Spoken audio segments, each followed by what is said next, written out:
नमस्ते दोस्तों, कैसे हैं आप तो अच्छे ही होंगे। बहुत से लोग कहेंगे कि अब मुझे पता कि डीमैट अकाउंट क्या होता है, सब कॉन्सेप्ट पता है, अकाउंट कैसे खुले पता है और अब मैं एकदम रेडी हूँ।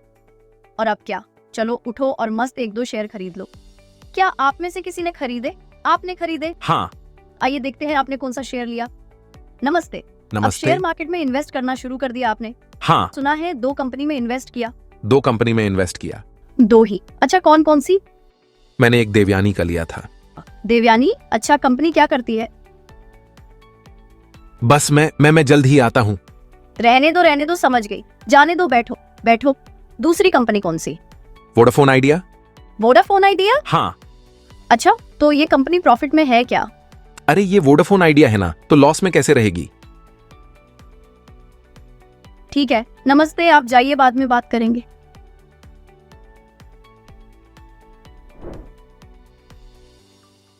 अब अगर आप किसी कंपनी में इन्वेस्टमेंट करने का डिसीजन लेते हैं तो इनकी तरह ना बने। आपको उस कंपनी के बारे में पता होना चाहिए जिसमें इन्वेस्ट कर रहे हैं। कंपनी क्या करती है, सेल्स ग्रोथ क्या है। रुको, अगर सब कुछ बता दिया तो क्या फायदा।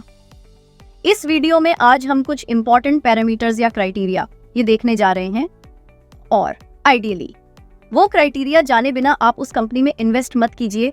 तो पहला क्राइटेरिया है कि हमें कंपनी के बारे में प्रॉपर इंफॉर्मेशन चाहिए। मतलब किसी कंपनी में इन्वेस्ट करने के बारे में सोचने से पहले आपको ये एक सवाल खुद से पूछना होगा, वो क्या करती है, वो कंपनी क्या करती है। कई बार क्या होता है, हमें कंपनी का नाम तो पता होता है पर हम ठीक से नहीं जानते कि कंपनी के प्रोडक्ट क्या हैं और वो क्या बेचते हैं। अरे क्या हुआ, आपको यकीन नहीं हो रहा क्या? आपको हर बार एक डेमो देना पड़ता है। चलिए एक एग्जांपल देती हूँ। अपने सिर में तेल लगाते हो क्या? हाँ। लगाते हैं। कौन सी कंपनी का? पैराशूट। पैराशूट कंपनी का। और प्रोडक्ट नेम? पैराशूट ही। वाह।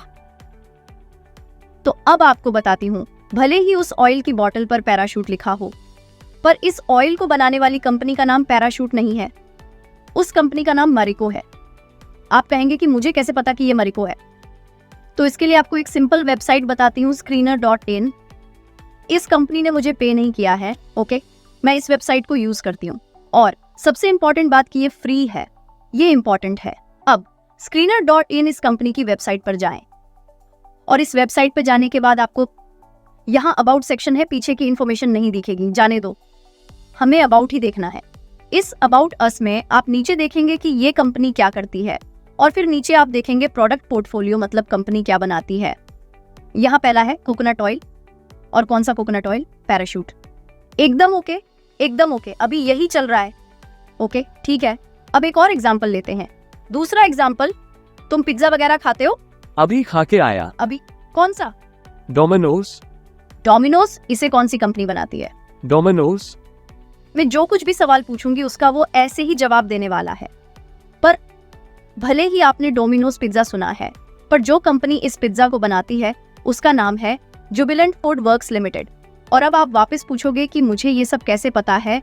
वापस जाना है screener.in पर और screener.in पर अगर आपने वहां अबाउट पे देखा तो आपको दिखेगा Jubilant food works limited company. और आप नीचे देखिए कि वो क्या क्या बनाते हैं। डोमिनोज पिज्जा उनका है, इसकी मास्टर फ्रेंचाइजी है उनके पास। और अगर आपने डंकिन डोनट्स का नाम सुना है तो उसकी फ्रेंचाइजी भी इनके पास है। तो किसी भी कंपनी में इन्वेस्ट करने से पहले, यानी पैसे इन्वेस्ट करने से पहले, आप screener.in पर जाएं और अबाउट अस में चेक करें कि कंपनी क्या करती है, यानी अब वो क्या करती है। अब अगले 3 इंपॉर्टेंट पैरामीटर्स देखते हैं। पहला है सेल्स ग्रोथ, दूसरा है प्रॉफिट ग्रोथ और तीसरा है प्राइस रिटर्न्स। ठीक है, इसे हिंदी में कहेंगे सेल्स ग्रोथ मतलब बिक्री में वृद्धि, प्रॉफिट ग्रोथ मतलब लाभ में वृद्धि और प्राइस रिटर्न्स मतलब कीमत में हुई वृद्धि। ठीक है, अब ये समझते हैं कि ये तीनों क्यों इंपॉर्टेंट हैं, इसकी तरफ इतना ध्यान क्यों देना चाहिए, ये हम आसान भाषा में समझते हैं। ओके ठीक है, अगर कोई बिजनेस अच्छा चल रहा है, अगर वो अच्छा परफॉर्म कर रहे हैं तो आइडियली जो उनकी सेल्स ग्रोथ है, सेल्स ग्रोथ मतलब बिक्री में वृद्धि, वो जरूर अच्छी होगी। अगर सेल्स बढ़ती है तो उनका प्रॉफिट आइडियली बढ़ेगा। ठीक है, और जब अगर सेल्स बढ़ी है और प्रॉफिट भी बढ़ा है तो उसके शेयर की कीमत भी आइडियली बढ़नी ही चाहिए। याद रखें, ये सब मैं आइडियली कह रही हूँ। अगर इसके आगे आपने 1-2 सिंपल क्राइटेरिया बनाने की कोशिश की तो क्या सेल्स ग्रोथ जितनी अच्छी उतना अच्छा होगा, प्रॉफिट ग्रोथ जितना अच्छा उतना बेहतर। इसे अंग्रेजी में हम क्या कहते हैं, हायर द बेटर, जितना ज्यादा उतना अच्छा। ओके अब एक और इंपॉर्टेंट बात क्या है, जितनी आपकी सेल्स बढ़ेगी उसे ज्यादा अगर प्रॉफिट इंक्रीज हुआ है तो वो और भी बेहतर है। एक एग्जाम्पल है, ओके अब अगर पिछले साल आपकी सेल 100 रुपीज थी, ठीक है, और इस साल आपकी सेल्स 110 है, तो सेल्स कितनी बढ़ी, 10%। और पिछले साल कंपनी का प्रॉफिट कितना था, वो था 10 रुपीज।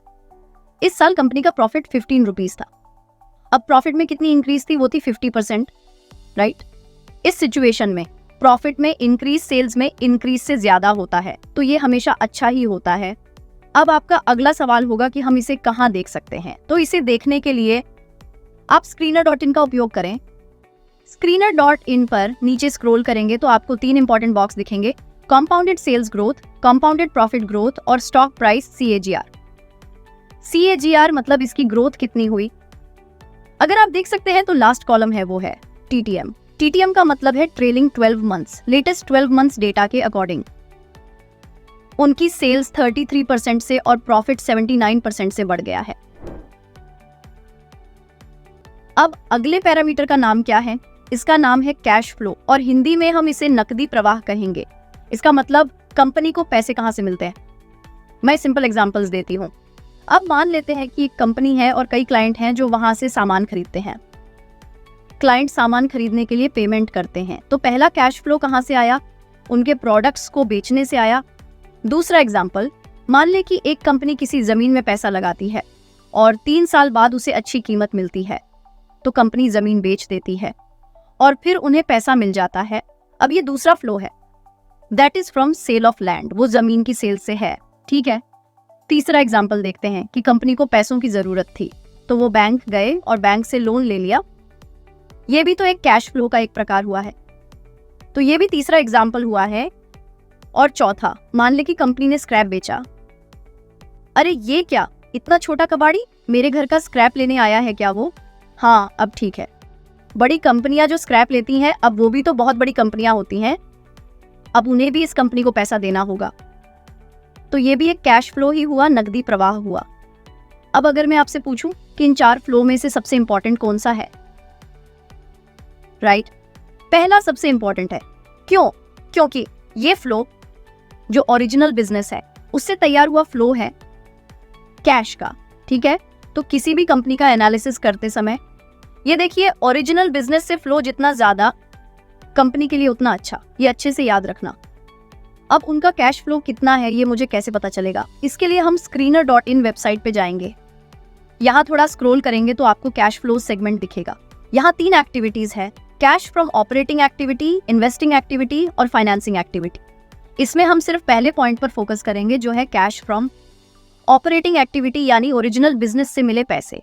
ओके यहाँ देखें तो 2011 से ईयर 2022 उनका कैश फ्लो कंटिन्यूअसली बढ़कर 129 करोड़ से 930 करोड़ हो गया। जैसा मैंने कहा, हायर द बेटर, इस हिसाब से इस कंपनी का ऑपरेटिंग कैश फ्लो डेफिनेटली अच्छा है, ऐसा मैं कह सकती हूँ। ओके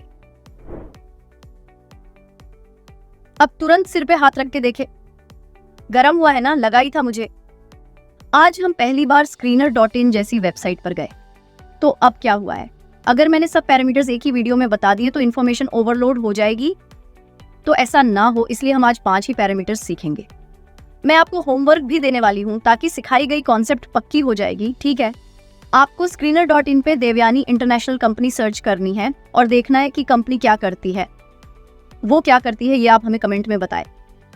इसके सिवा पतंजलि फूड्स, और मुझे यकीन है कि ये नाम तो सुना होगा, तो अगर आप उस कंपनी के बारे में जानना चाहते हैं तो मेरा ये वीडियो जरूर देखें। मैंने स्वामी रामदेव जी का इंटरव्यू लिया था, बहुत मजा आया, और ये वीडियो जरूर देखें। और देखने के बाद आप मुझे कमेंट करके बताएं कि वीडियो कैसा लगा, और लिखें कि पतंजलि फूड्स क्या करता है।